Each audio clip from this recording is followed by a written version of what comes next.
चलिए भाई करते हैं स्टार्ट। लास्ट पोएम चल रही है अपनी, पेज नंबर है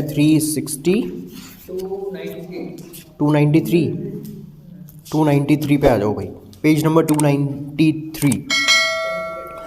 मीनिंग्स लिख लेते क्या? अब लिखेंगे, देखो लिखो meanings.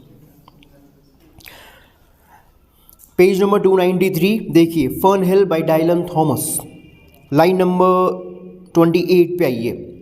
And then to awake, awake का मतलब जागना, अवेक जागना। फॉर्म, फार्म यानी खेत, फार्म खेत। लाइक अ वेंडरर, वेंडरर का मतलब इधर उधर भटकने वाला, घूमने वाला कोई व्यक्ति, घुमक्कड़। वेंडरर, घुमक्कड़। पर्सोनिफिकेशन है यहाँ पर फार्म को, यानी कि खेत को उन्होंने किससे कंपेयर किया है? एक घुमक्कड़ व्यक्ति से, इधर उधर घूमने वाला, इधर उधर भटकने वाला जो व्यक्ति होता है उससे कंपेयर किया है, यानी कि पर्सोनिफिकेशन हो गया। White, white with the due, ओस की वजह से सफ़ेद, white with the due, due यानी ओस, ओस से सफ़ेद हो जाना। सुबह सुबह ओस की बूंदें जमी रहती है ना अलग अलग चीज़ों के ऊपर, तो सब कुछ सफ़ेद सफ़ेद नज़र आता है अपने को। हाँ, तो वाइट विद द ड्यू, ओस से सफ़ेद दिखाई देना। कम बैक, वापस लौटना। द कॉक, मुर्गा, ऑन हिज शोल्डर यानी कंधा। It was all shining, shining यानी चमक रहा था सब कुछ, किसकी वजह से? ओस की बूंदों की वजह से। It was Adam, Adam and मैडन, मैडन का मतलब है ईव, एडम एंड ईव, वही याद करो, एडम एंड ईव की कहानी अपन ने डिस्कस की थी फर्स्ट ईयर में। हाँ, पैराडाइज लॉस्ट के टाइम पर पहली बार भगवान ने जब इस धरती को क्रिएट किया था तो एडम और ईव को जो है सबसे पहली बार भेजा गया था। तो ये एडम और मैडन, मैडन का मतलब है ईव, मैडन एक लड़की के लिए आता है ना? हाँ, अविवाहित स्त्री के लिए आता है एक, है ना? तो मैडन यानी ईव, एडम और ईव का रेफरेंस है यहाँ पर। The sky gathered again, the sky gathered again, gathered again, gathered again मतलब बनाया गया, गैदर्ड अगेन, गैदर फिर से एकत्रित किया गया, मतलब फिर से बनाया गया, फिर से बनाया गया। And the sun grew round, grew round, grew round गोल हो जाना, ये तो लाइन का मीनिंग है, लेकिन यहां पे जो एक्चुअल मीनिंग है वो आएगा सन ग्रू राउंड, सन का निर्माण किया गया, सूरज का निर्माण किया गया, सूरज का निर्माण किया गया। That very day, that very day मतलब उसी दिन, दैट वेरी डे उसी दिन, दैट वेरी डे उसी दिन। अगले पेज पर आइए।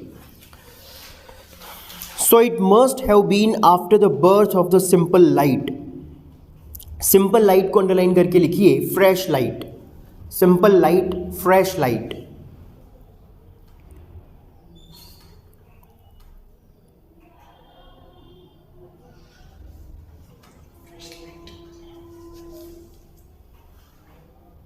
इन the first, in the first को अंडरलाइन करके लिखिए,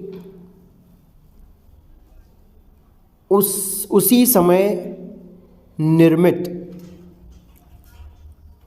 उसी समय निर्मित, जस्ट देन क्रिएटेड, उसी समय निर्मित, जस्ट देन क्रिएटेड।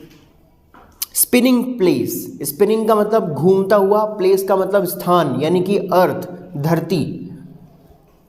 स्पिनिंग यानी घूमता हुआ, प्लेस यानी स्थान यानी कि धरती, अर्थ के लिए आया है ये spinning place. The spell bound, spell bound को अंडरलाइन करके लिख लीजिए, किसी स्पेल से बंधे हुए, स्पेल बाउंड, स्पेल यानी कि मंत्र होता है, मंत्र, स्पेल बाउंड कर देना, जैसे किसी के ऊपर मंत्र फेर देते हैं ना अपन, तो वो स्पेल बाउंड हो जाता है। तो इस आनंद में डूबे हुए, स्पेल बाउंड, आनंद में डूबे हुए, स्पेल बाउंड, आनंद में डूबे हुए या आनंद से बंधे हुए। हॉर्सेस, घोड़े, वॉकिंग, घूम रहे थे, out of the whinnying, whinnying हिनहिनाते हुए, विनिंग हिनहिनाते हुए, घोड़े हिनहिनाते हैं तो हिनहिनाते हुए। स्टेबल यानी अस्तबल, विनिंग हिनहिनाते हुए, स्टेबल यानी कि अस्तबल। On to the fields of praise, fields of praise पूरा अंडरलाइन करके लिख लीजिए, ground newly created, fields of praise ground newly created, ground newly created यानी कि नया नया निर्मित गार्डन या ग्राउंड। इसके नीचे वाले स्टेंजा पर आइए। एंड ऑनर्ड, ऑनर्ड यानी कि बहुत ही ऑनर्ड फील कर रहा था, बड़ा सम्मानित मैं अपने आप को महसूस कर रहा था। अमंग किसके बीच में, फॉक्सेस, फॉक्सेस लोमड़ियां। Pheasants birds, pheasants birds. By the gay house, gay का मतलब full of happiness, full of happiness, gay full of happiness. House यानी मकान जो उनके खेत के नज़दीक बना हुआ था। Under the new mad clouds, new, new का मतलब न्यूली, नए नए, मैड यानी कि क्रिएटेड, बनाए गए, और क्लाउड्स यानी कि बादल, उनके नीचे, नवनिर्मित बादलों के नीचे। Under the newly created clouds, under the newly created clouds. इसी लाइन में आगे लिखा हुआ है, happy as the heart was long, happy as the heart was long, पूरा फ्रेज अंडरलाइन करके लिख लीजिए। Happiness of the heart, happiness of the heart by the surrounding objects, by the surrounding objects, happiness of the heart by the surrounding objects यानी कि आसपास की वस्तुओं को देख करके मन का, दिल का प्रसन्न हो जाना। In the sun born over and over, पूरा अंडरलाइन करके लिख लीजिए। As the days rolled on, as the days rolled on यानी जैसे जैसे दिन बीतते जा रहे थे, दिनों का बीतते जाना। As the sun born over and over यानी दिनों का बीतते जाना। As the days rolled on, as the days rolled on यानी जैसे जैसे दिन आगे बढ़ते जा रहे थे, यानी एक के बाद एक दिन बीतते जाना, पहले एक दिन, फिर दूसरा दिन, फिर तीसरा दिन, फिर चौथा दिन, दिनों का बीतते जाना। As the days rolled on, I ran my heedless ways, I ran my heedless ways, पूरा अंडरलाइन करके लिख लीजिए। lived a carefree life, lived a carefree life, lived a carefree life, lived a carefree life। इसके नीचे है my wishes, मेरी इच्छाएं, my wishes मेरी इच्छाएं। race दौड़ लगाना, दौड़ना, race रेस करना, दौड़ना, दौड़ लगाना। थ्रू में से होकर, किस में से होकर, द हाउस मकान में से होकर, हाई ऊंचा, हाउस हाई है मकान के जितनी ऊंची घास, हाउस हाई है का मतलब घास, फसल जो उस खेत में उगी हुई थी, मकान के जितनी ऊंचाई वाली। ये रेफरेंस तो पहले भी आ चुका है ना। चलो इसको पढ़ लेते हैं पहले। देखिए भाई, डायलन थॉमस की पोएम फर्न हिल अपन पढ़ रहे हैं, तो इस पूरी पोएम में उन्होंने जो है केवल अपने अंकल और आंट के खेत का डिस्क्रिप्शन दिया है। यानी कि जब वो अपने बचपन में अंकल और आंट के घर पे छुट्टियां, वेकेशन स्पेंड करने के लिए जब गए थे, तो पूरे उनके जो हिली एरिया के ऊपर जो उनका खेत था, उस खेत में क्या क्या था, उन सब का चीज़ों का डिस्क्रिप्शन उन्होंने यहाँ पे दिया। और कितने खुशियों से भरे हुए उनके दिन वहाँ पर बीते, कितना हैप्पीली जो है उन्होंने वहाँ पर अपने पूरे वेकेशन को स्पेंड किया, और कितनी खुशी उनको महसूस होती थी जब वो सारा दिन जो है उस खेत पर बिताते थे। पूरा दिन भर वहाँ पर रुक कर के रात में, जब रात होती थी, तारे जब आकाश में चमचमाना शुरू कर देते थे उस घाटी के ऊपर, तब वो जो है वापस अपने घर लौटा करते थे। और आसपास के दिन भर खेत में बिताने की वजह से आसपास के जो खेत वाले थे नज़दीक में, वो भी उनको जानना उन्होंने शुरू कर दिया था कितने ऊंचे ऊंचे एप्पल के ट्रीज वहाँ पर थे, इतने हवा चलने की वजह से वो नीचे गिर जाते थे। जौ की फसल वहाँ पे उगी हुई थी, हमने पढ़ा था, है ना। और कुछ पौधे ऐसे थे जिनके ऊपर डेजी के फूल खिल रहे थे, और उनके ड्राइवर जो है, उनके खेत में काम करने वाले जो उनमें गाड़ियाँ चला करती थी, उनके ड्राइवर उनको बिठा करके पूरे खेत का चक्कर लगाते थे।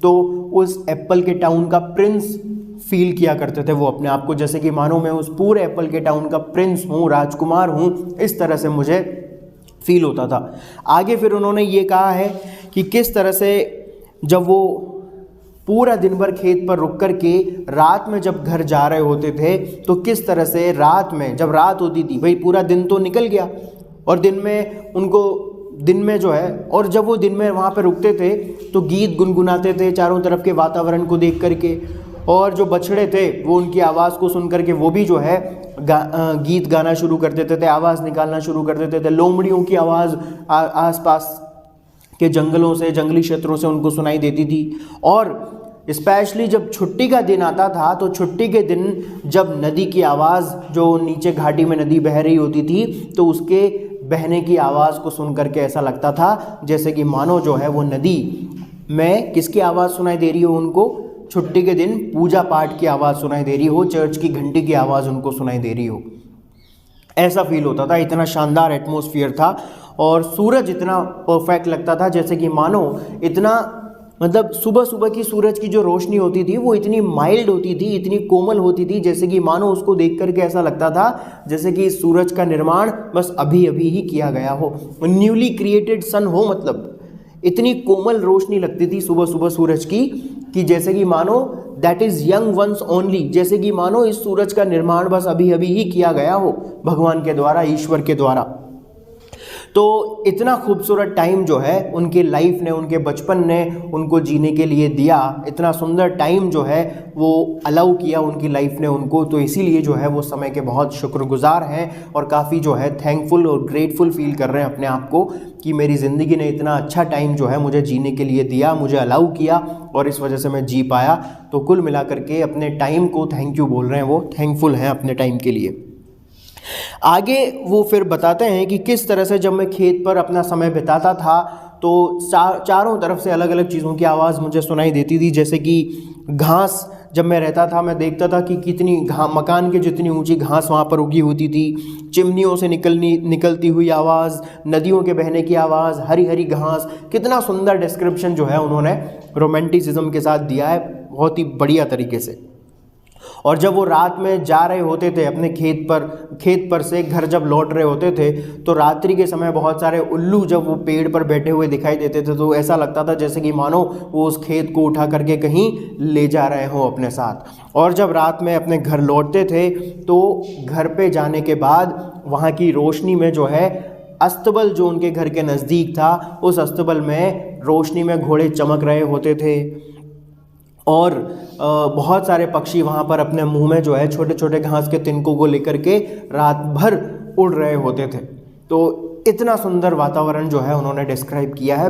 तो इसमें पैसिमिज्म कहीं भी नहीं है दोस्तों, इसमें एक रोमांटिसिज्म है, बहुत ही प्यारा सा सुंदर सा एटमॉस्फेयर है। इसीलिए जो है वर्ड्सवर्थ की जैसी फीलिंग अपने को यहाँ पर आ रही है, जैसे कि अपने को लग ही नहीं रहा कि हम किसी मॉडर्न या पोस्ट मॉडर्निज्म के पोइट को पढ़ रहे हैं, है ना। बिल्कुल ऐसा लग रहा है जैसे रोमांटिक एज के किसी पोइट की राइटिंग को हम पढ़ रहे हैं। चलिए इसके बाद में फिर क्या होता है, आगे बढ़ते हैं। तो घर पे चले गए, वो सारा दिन भर खेत पे बिताने के बाद वो जब घर पे चले गए, रात में जाकर के सो गए होंगे अपने घर पर, और रात में बीच बीच में जब भी वो जागते होंगे तो वो देखते होंगे कि रात की रोशनी में घोड़े अस्तबल में चमक रहे हैं, और रात्रि के समय में भी जो है बहुत सारे रात के पक्षी अपने मुंह में छोटे छोटे घास के तिनके लेकर के पूरे वातावरण में उड़ रहे हैं। ये सीन उनको दिखाई देता होगा जब भी वो रात को जाग करके अपने घर से बाहर देखते होंगे या बाहर आकर के देखते होंगे उस समय। अब देखो रात हो गई मतलब सो गए, मतलब दिन बीत गया, अब अगला दिन शुरू होता है। तो जैसे ही वो सुबह सो करके उठते हैं, और जब सुबह सो करके उठने के बाद जब वो बाहर आते हैं अपने घर से निकल करके, और घर से निकल करके जब खेत की तरफ जा रहे होते हैं, खेत पर जाते हैं, तो उनको पूरा खेत कैसा महसूस होता है, कैसा लगता है, वो देखिए। तो सुबह का सीन है, रात खत्म हो गई है और सुबह जब वो उठ करके अपने खेत पर जाते हैं फिर क्या होता है देखिए। डायलन थॉमस लिखते हैं एंड देन टू अवेक, और उसके बाद जब रात्रि समाप्त होती है और फिर जब मैं सुबह सो करके उठता हूँ, सुबह जब मैं जागता हूँ, एंड द फार्म, और जागने के बाद जब मैं हमारे खेत पर वापस लौटता हूँ तो पूरा का पूरा जो खेत है मुझे ओस की बूंदों से कवर्ड, ओस की बूंदों से ढका हुआ और ओस की बूंदों की वजह से सफ़ेद चमकता हुआ पूरा खेत मुझे दिखाई देता है, जो ओस की बूंदों से कवर्ड होने की वजह से सफ़ेद रोशनी से नहाया हुआ होता है, सफ़ेद रोशनी के साथ चमक रहा होता है। क्योंकि पूरे वातावरण में ओस जमी होती है तो इसी वजह से ओस की बूंदों के कारण हर एक चीज़ जो है सफ़ेदी के साथ चमक रही होती है। तो इसीलिए उन्होंने कहा है वाइट विद द ड्यूज। पूरा खेत जो है ओस की बूंदों से कवर्ड हुआ करता था और सफ़ेद रोशनी के साथ, सफ़ेदी के साथ चमक रहा होता था। तो वाइट दिखाई देने वाला ओस की बूंदों की वजह से पूरा खेत मुझे कैसा फील होता था, लाइक अ वेंडरर, जैसे कि मानो किसी घुमक्कड़ व्यक्ति के समान वो खेत मुझे प्रतीत होता था, जैसे कि वो कोई घुमक्कड़ व्यक्ति हो। क्या वो खेत क्या हो, जैसे कि मानो कोई घुमक्कड़ व्यक्ति हो जो कहीं घूमने निकला हो, और कहीं घूम करके आया हो, तो इस वजह से बाहर निकलने की वजह से पूरे वातावरण में ओस की बूंदों की वजह से वो पूरा सफ़ेद पड़ गया हो। जब मैं वापस सुबह जाग करके जब अपने खेत पर गया अगले दिन, अच्छे से समझिएगा दोस्तों, है ना, थोड़ा एक कंपैरिजन है यहाँ पे, सिमिली यहाँ पे यूज़ हुई है, सिमिली, है ना, लाइक अ वेंडरर, लाइक आया है यहाँ पे, तो एक घुमक्कड़ व्यक्ति के समान उन्होंने खेत को कंपेयर किया है। तो कंपैरिजन क्या है कि नहीं, सिमिली के माध्यम से पर्सोनिफाई किया है ना भाई, कंपैरिजन वेंडर के साथ किया है, लेकिन वेंडर को तो वहाँ तो वेंडर में तो पर्सोनिफिकेशन है ना। हाँ, तो क्या कहते हैं वो कि जाग करके अगले दिन सुबह जब मैं हमारे खेत पर गया तो मुझे मेरा खेत जो है एक घुमक्कड़ व्यक्ति के समान प्रतीत हुआ। बिल्कुल ऐसा लग रहा है जैसे कि मानो जैसे कोई घुमक्कड़ व्यक्ति किसी सर्दी के मौसम में या सुबह सुबह जब कहीं बाहर निकलता है तो बाहर निकलने की वजह से ओस की बूंदों में जैसे पूरा सफ़ेद जब वो हो जाता है। जैसे अभी आप भी सपोज कीजिए सर्दी के दिनों में जैसे सुबह सुबह जब भयंकर कोहरा हो रहा होता है और जब अपन सुबह सुबह कहीं जा रहे होते हैं तो पूरे अपन भीग जाते पूरे ओस की बूंदों की वजह से सफ़ेद जो है पूरा हमारी जैकेट वगैरह सब कुछ गीली हो जाती है, पूरा ऐसा लगता है जैसे सफ़ेद अपन हो गए हों, पूरे फील होता है ना अपने को। बिल्कुल ठीक वैसा ही फील उनको वो खेत हुआ उनका, अंकल और आंट का, जैसे कि मानो पूरा जो है खेत ओस की बूंदों से नहाया हुआ था और ओस की बूंदें चारों तरफ जब जमी हुई थी हर एक चीज़ पे, तो उसकी वजह से पूरा खेत सफ़ेद उनको नज़र आ रहा था। और सफ़ेदी से कवर्ड वो पूरा खेत किसकी वजह से प्रतीत हो रहा था उनको, ओस की बूंदों की वजह से। और उस खेत को जो ओस से सना हुआ था, ओस से कवर्ड था, उस खेत को उन्होंने किससे कंपेयर कर दिया, एक वेंडरर से कंपेयर कर दिया, एक घुमक्कड़ व्यक्ति से कंपेयर करते हुए वो उससे कहते हैं कि वो खेत मुझे ऐसा प्रतीत हुआ जैसे कि मानो कोई वेंडरर कहीं घूम करके जब आता है तो बाहर कोहरे में निकलने की वजह से जिस प्रकार से वो पूरा सफ़ेदी से कवर्ड हो जाता है, उसी प्रकार ये खेत भी जो है मुझे ऐसा लग रहा है जैसे कि मानो कहीं घूमने कहीं बाहर निकला हो एक वेंडरर के समान, और ऐसे कोहरे में बाहर निकलने की वजह से पूरा सफ़ेदी में कवर्ड हो गया हो। किसकी सफ़ेदी में, ओस की बूंदों की सफ़ेदी में कहीं कवर्ड हो गया हो, कहीं बाहर ये खेत घूमने निकला हो किसी वेंडर के समान, और बाहर निकलने की वजह से ओस की बूंदों में पूरा सफ़ेदी के साथ कवर्ड हो गया हो, यानी ओस की बूंदों में कवर्ड हो गया हो। और कम बैक, और कहीं घूम करके ये वापस लौट करके आया हो, और कहीं घूम करके ये खेत किसी वेंडर के समान कहीं बाहर घूमने गया हो और बाहर घूम करके वापस लौट करके यहाँ पर आया हो, और इसी वजह से बाहर कोहरे में घूमने की वजह से ओस की बूंदों से सना हुआ है पूरा, और सफ़ेदी के साथ जो है चमक रहा है, वाइट नज़र आ रहा है पूरा खेत, क्योंकि बाहर किसी वेंडर के समान घूमने गया था और वहाँ से ये लौट करके आया है। और जब वहाँ से जब लौट करके आया है तो ऐसा लग रहा है पूरे खेत में जो मुर्गे घूम रहे हैं और मुर्गे जो बोल रहे हैं, पूरे खेत में सुबह सुबह मुर्गे घूमते रहते हैं इधर उधर, वो बांग वांग देना करना सुबह सुबह, है ना, तो ऐसे मुर्गे घूमते रहते होंगे, तो मुर्गे घूम रहे होंगे वहां पे, तो पूरे खेत में जो मुर्गे घूम रहे थे, तो उस मुर्गे को खेत में घूमते हुए देखकर, या मुर्गों को खेत में घूमते हुए देखकर वो क्या इमेजिन कर रहे हैं, जैसे कि मानो ये खेत किसी वेंडर के समान बाहर घूमने गया हो कोहरे में, और वापस जब लौट के आया हो तो पूरा कोहरे में कवर्ड हो गया है और इसी वजह से सफेद नजर आ रहा है। और जब ये वापस लौट करके आया होगा तो ऐसा लग रहा है जैसे कहीं अपने कंधे पर किसी मुर्गे को पकड़ करके ले आया हो और अपने कंधे पर किसी मुर्गे को लटका करके ले आया हो। मतलब लाया नहीं है, वो मुर्गे तो ऑलरेडी खेत में ही है, वो तो खेत में ही घूम रहे हैं, लेकिन उन्होंने क्योंकि उस खेत को किसी वेंडर के साथ कंपेयर कर दिया है जो कि कहीं बाहर घूमने निकला था, और जब वापस लौट करके आया तो अपने साथ अपने कंधे पर किसी मुर्गे को टांग करके ले आया, और कोहरे में बाहर गया तो कोहरे में बाहर जाने की वजह से पूरा ओस में नहा गया, मतलब ओस में कवर्ड हो गया, इसीलिए सफ़ेद नज़र आ रहा है। और जो मुर्गा वहाँ पर घूम रहा है तो उसको ऐसा लग रहा है जैसे वापस कहीं लौट करके आया ना ये कहीं से, तो मुर्गे को जो है अपने कंधे पर टांग करके लाया हो, इस तरह से लौटाई है, इस तरह से वापसी हुई है इसकी। ठीक है, ये कंपैरिजन है यहाँ पे। तो एक वेंडर की तरह उनको उनका खेत प्रतीत हुआ जो ओस की बूंदों से कवर्ड है, इसीलिए सफ़ेद है, सफ़ेद दिखाई दे रहा है, कहीं बाहर घूमने गया होगा ये, और जब वापस लौट करके आया तो अपने कंधे पर एक मुर्गे को जो है टांग करके ये लौट करके आया हो, ऐसा मुझे मेरा खेत जो है प्रतीत हुआ सवेरे सवेरे जब मैं खेत पर गया तब। And it was all shining, और ओस की बूंदों से पूरा खेत, जब ये किसी घुमक्कड़ व्यक्ति के समान कहीं घूम करके जब आया हो अपने कंधे पर मुर्गे को टांग करके, तो यहां पर जब मैंने खेत पर आकर के देखा तो मुझे ऐसा लगा कि ओस की बूंदों से ये इतना जो है कवर्ड था, इतना पूरी तरह से जो है ढका हुआ था कि पूरा ओस की बूंदों से कवर्ड होने की वजह से चमक रहा था, ओस की बूंदों की वजह से, क्योंकि हल्की हल्की सूरज की रोशनी जब उसके ऊपर पड़ रही थी तो पूरा जो है खेत हमारा चमक रहा था उसकी बूंदें जमा होने से इसके ऊपर। और उसके बाद जब खेत में वो जाकर के देखता है तो कैसा फील होता है उसको, it was like Adam and ewe the sky gathered again. तो मुझे सुबह सुबह वो मेरा वो खेत जो था बिल्कुल वैसा ही महसूस हुआ जैसा पहली बार एडम और ईव को फील हुआ होगा जब वो धरती पर आए होंगे, है ना।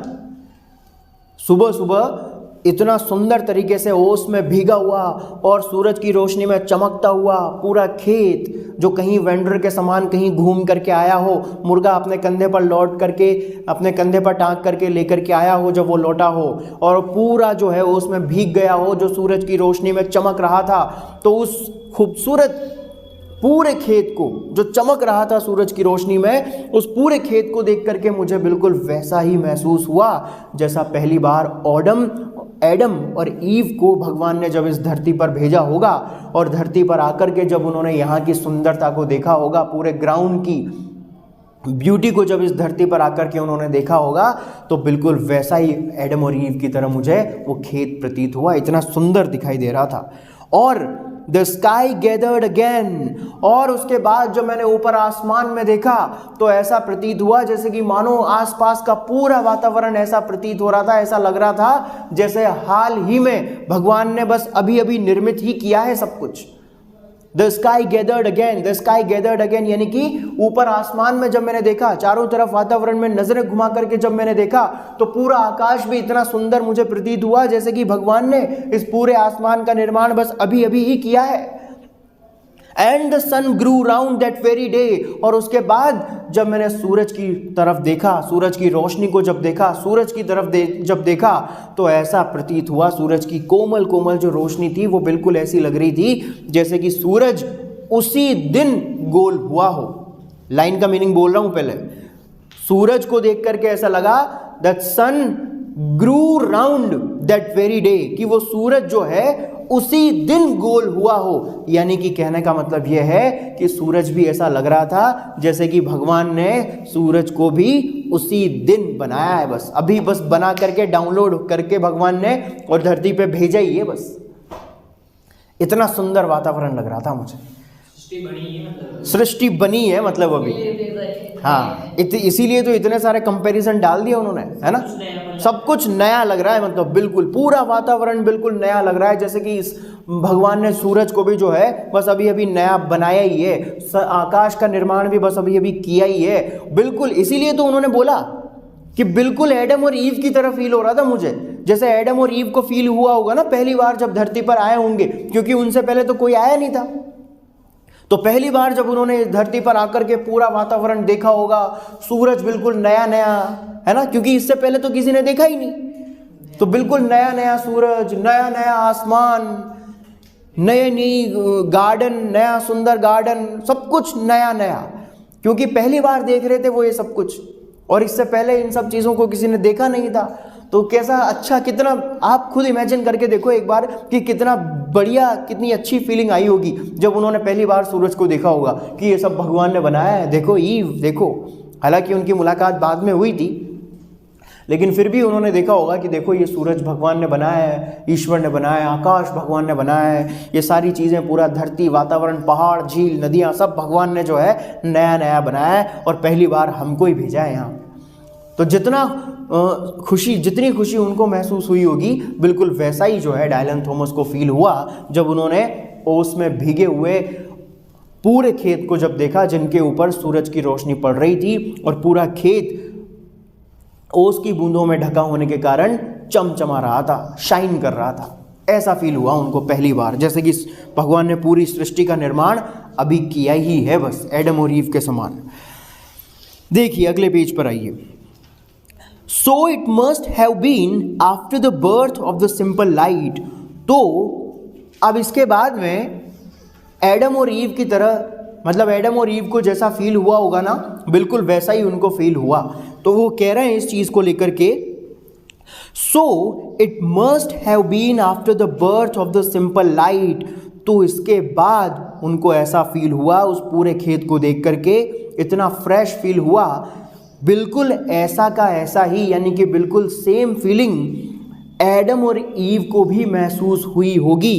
इट मस्ट हैव बीन, यानी कि बिल्कुल ऐसा ही एडम और ईव को भी लगा होगा after the birth of the simple light. इस फ्रेश लाइट को पहली बार भगवान ने जब क्रिएट किया होगा, तो इस फ्रेश लाइट को, जिसको मैं अभी देख रहा हूं, यानी कि इस सूरज की रोशनी को, इस सूरज की रोशनी में सब कुछ बहुत फ्रेश लग रहा है, बिल्कुल एकदम नया नया लग रहा है सब कुछ। ये सूरज की रोशनी जो इस खेत पे पड़ रही है, खेत की हर एक चीज़ पे पड़ रही है, तो इसकी वजह से सब कुछ, पूरा वातावरण इतना फ्रेश लग रहा है। तो बिल्कुल मुझे ऐसा फील हो रहा है जैसे कि भगवान ने इन पूरी सृष्टि का निर्माण अभी अभी ही किया है। तो डेफिनेटली जैसा मैं फील कर रहा हूँ इस फ्रेश लाइट को देख करके, पूरे वातावरण को देख करके, बिल्कुल ऐसा ही निश्चित रूप से एडम और ईव को भी फील हुआ होगा जब उन्होंने पहली बार सूरज की रोशनी में इस पूरे वातावरण को, पूरे धरती को देखा होगा, यानी इस फ्रेश लाइट। अब फ्रेश लाइट मतलब सूरज की लाइट, है ना, जो अभी अभी बनी ही है। जब एडम और ईव यहाँ पर धरती पर आए होंगे तो सूरज की रोशनी में, यानी कि उस फ्रेश लाइट में, फ्रेश लाइट मतलब वो लाइट जिसको अभी अभी बनाया ही है ना, अभी बना करके बस पहली बार चमका ही है सूरज। सूरज का निर्माण भगवान ने बस अभी किया ही है। जैसे कोई टॉर्च अपन नहीं खरीद करके लाते हैं और घर पर ला करके अपन पहली बार जलाते हैं तो कितनी खुशी होती है। या कोई मोबाइल, सपोज करो आपके पास फ़ोन नहीं है, मोबाइल नहीं है, और मोबाइल आप लेकर के आए, नया खरीद करके लाए, पहली बार मोबाइल खरीदा है आपने, और पहली बार मोबाइल खरीद करके ला करके आप उसके सारे फंक्शन देख रहे होते हो, कितना अच्छा लगता है। अरे ये फंक्शन भी एक है इसमें, वाह, है ना।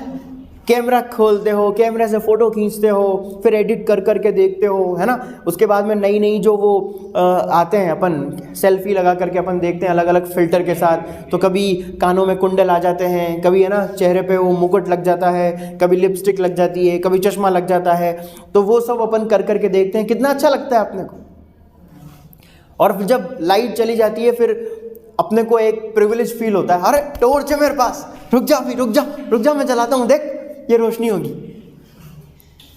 कितना अच्छा लगता है अपने को, क्योंकि वो सारे एक्सपीरियंस हम पहली बार फील कर रहे होते हैं।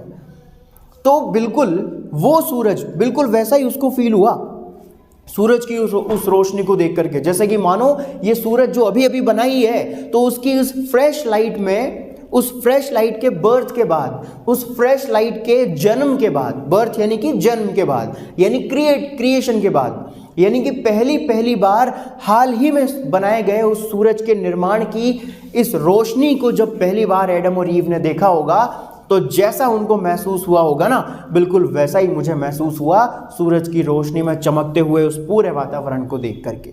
और निश्चित रूप से एडम और ईव को भी बिल्कुल ऐसा ही महसूस हुआ होगा जब उन्होंने सूरज की रोशनी में पूरे वातावरण को चमकते हुए इस प्रकार जब देखा होगा तब।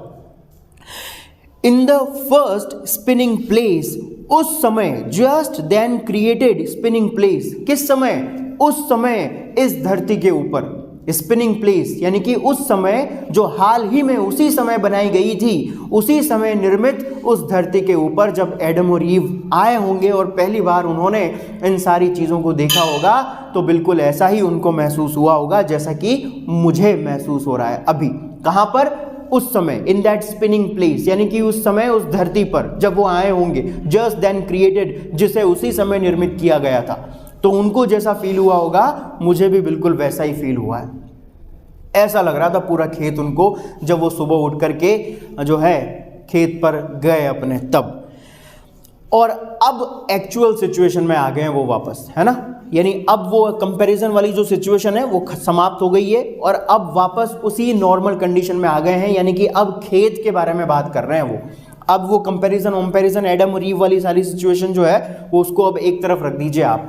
अब खेत में क्या क्या हो रहा है एक्चुअल में, वास्तविकता में, उसके बारे में बात कर रहे हैं अपन। अब देखो वो खेत पे आ गए। अब खेत पे जैसे ही आए तो खेत में क्या क्या होते हुए देख रहे हैं वो, क्या क्या एक्टिविटीज खेत में हो रही है उनके अंकल आंट के खेत में। देखिए सवेरे सवेरे सुबह सुबह जब वो उस खेत पर आए तो सारा कंपैरिजन उन्होंने कर दिया। अब क्या हो रहा है? The spellbound horses walking warm out of the stable, out of the green stable. Correct order में जमाइए और फिर समझिए meanings. The spellbound horses walking warm out of the green stable whinnying, walking warm out of the green stable whinnying, है ना। उन्होंने देखा कि खेत में किस तरह से पूरे वातावरण की खूबसूरती से मंत्रमुग्ध होकर के, पूरे वातावरण की खूबसूरती से उसमें घुल मिल करके, क्योंकि उनका प्रभाव शायद उन घोड़ों के ऊपर भी पड़ रहा हो। स्पेल बाउंड हॉर्सेस उन्होंने इसलिए बोला है क्योंकि चारों तरफ पूरे वातावरण की जो खूबसूरती है, शायद वो घोड़े भी जो है उस खूबसूरती में इतना घुल मिल गए हैं, उस चारों तरफ के वातावरण के आनंद में इतना डूब गए हैं वो घोड़े भी, तो इसीलिए उन्होंने स्पेल बाउंड कहा है घोड़ों को। जैसे कि मानो घोड़ों को भी उस न्यूली क्रिएटेड एटमॉस्फेयर का आभास हो गया हो, हाँ, उसका इफेक्ट जैसे कि मानो उन घोड़ों के ऊपर भी पड़ रहा हो, है ना। इसीलिए वो घोड़े क्या कर रहे थे खेत में? Walking warm out of the green stable, यानी कि पूरे खेत में जो हरा भरा खेत था, उस हरे भरे खेत में जो अस्तबल जो उनका बना हुआ था, उस अस्तबल से निकल करके बाहर पूरे खेत में वो घूम रहे थे, विनिंग, हिनहिनाते हुए। पूरे खेत में जो पूरा ग्रीनरी से ढका हुआ, ग्रीनरी से कवर्ड जो पूरा खेत था, जिसमें चारों तरफ हरियाली हरियाली थी, तो उसमें बने हुए अस्तबल से बाहर निकल करके जब वो घोड़े पूरे खेत में विचरण कर रहे थे, पूरे खेत में हिनहिनाते हुए जब घूम रहे थे, तो घोड़े भी इतने प्रसन्न नजर आ रहे थे जैसे कि मानो उस नवनिर्मित सृष्टि का प्रभाव उनके ऊपर भी दिखाई दे रहा हो स्पष्ट रूप से। इसीलिए उन्होंने स्पेल बाउंड कहा है घोड़ों को। तो इस तरह से घोड़े भी बड़ी खुशी के साथ पूरे खेत में घूम रहे थे। कहां पर? On to the fields of praise, उस नवनिर्मित भूमि के ऊपर, उस नवनिर्मित भूमि के ऊपर किस प्रकार से पूरे खेत में वो घोड़े भी अपने अस्तबल से बाहर निकल करके हिनहिनाते हुए घूम रहे थे। इसीलिए उनकी खुशी को देख करके ऐसा लग रहा था, यानी बड़े खुश नजर आ रहे थे वो घोड़े भी। ऐसा लग रहा था जैसे कि मानो इस नवनिर्मित सृष्टि का प्रभाव उनके ऊपर भी स्पष्ट रूप से देखने को मिल रहा हो। इसीलिए उन्होंने स्पेल बाउंड हॉर्सेस यूज किया है। ठीक है भाई। इसके बाद में नीचे वाले स्टेंजा पर आइए। नीचे वाले स्टेंजा पर लिखा हुआ है, and honored among foxes and pheasants by the gay house। और इस प्रकार से इस पूरे वातावरण में जब मैं खेत पर था तो इस प्रकार से खेत में बना हुआ जो उनका मकान था, वो मकान बाय द गे हाउस। अब देखो इस तरह का रेफरेंस पहले भी आया था, जब वो गीत गा रहे थे अपने खेत में तो उनका मकान भी उनको गीत गाता हुआ लग रहा था। स्टार्टिंग में 2 नंबर की लाइन पर ही पढ़ा था अपन ने, क्योंकि जब वो गीत गा रहे होते थे तो ऐसा लगता था जैसे कि मकान भी उनको जो है गीत गाता हुआ प्रतीत हो रहा था। लिल्टिंग हाउस यूज किया था संगीत में, है ना, जैसे कि वो मकान भी जो है गीत गा रहा हो। किसकी वजह से? सुंदरता की वजह से, खेत के वातावरण की वजह से।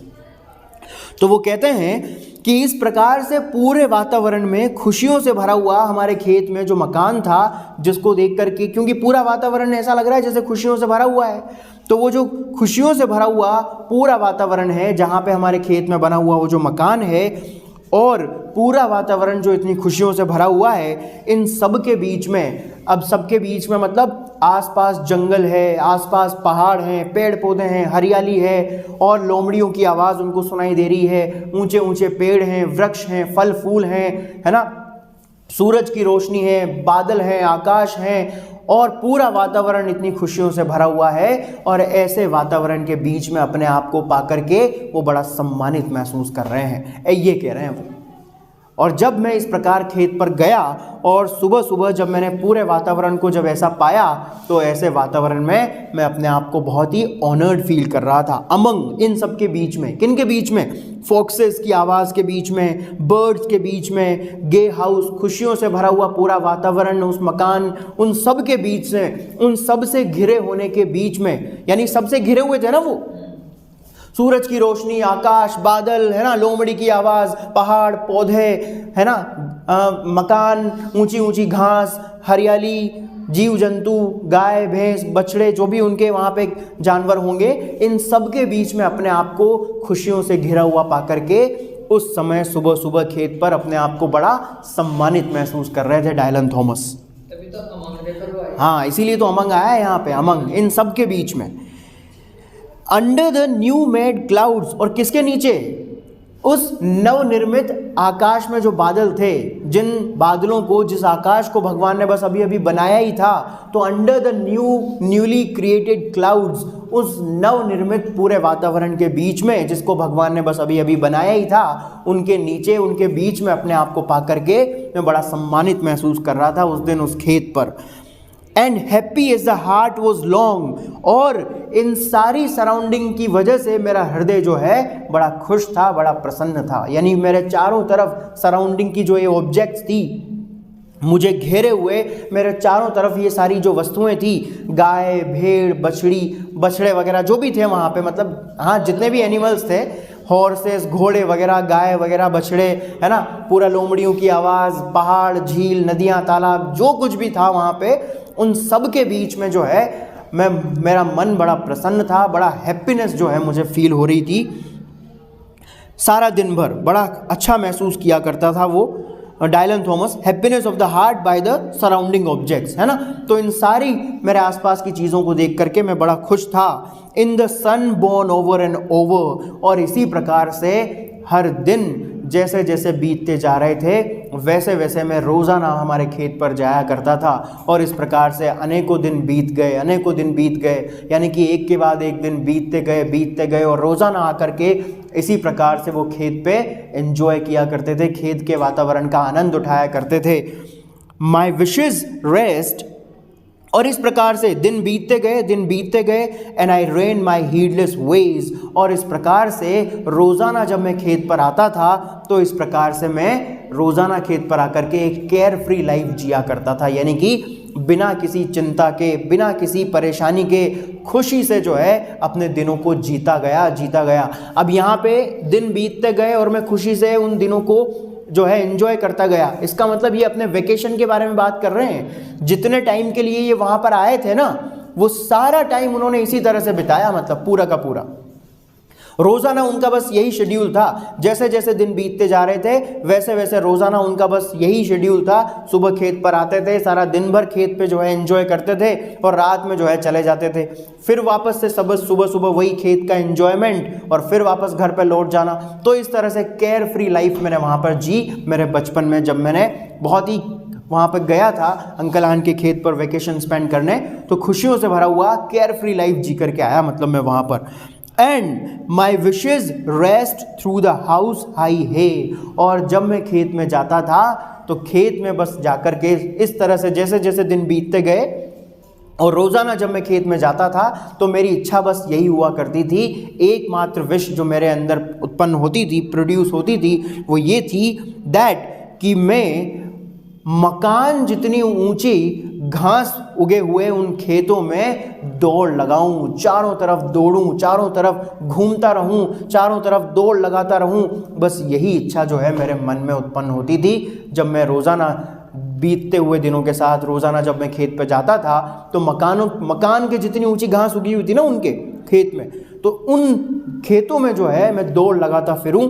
बस यही इच्छा रोज़ाना मेरी हुआ करती थी और मैं इसको पूरा करता भी था जैसे जैसे जितना भी टाइम मैं वहाँ पर रुका उन सब दिन। ये है भाई आपकी फन हिल पोएम जो कि अभी ख़त्म नहीं हुई है, 3 स्टेंजास अभी बाकी हैं, कल कंप्लीट कर लेंगे, मतलब परसों कंप्लीट हो जाएगी भाई अपनी पोएम वाली बुक जो है, इसका इतिश्री हो जाएगी परसों के दिन। ठीक है दोस्तों, पढ़ करके आइएगा।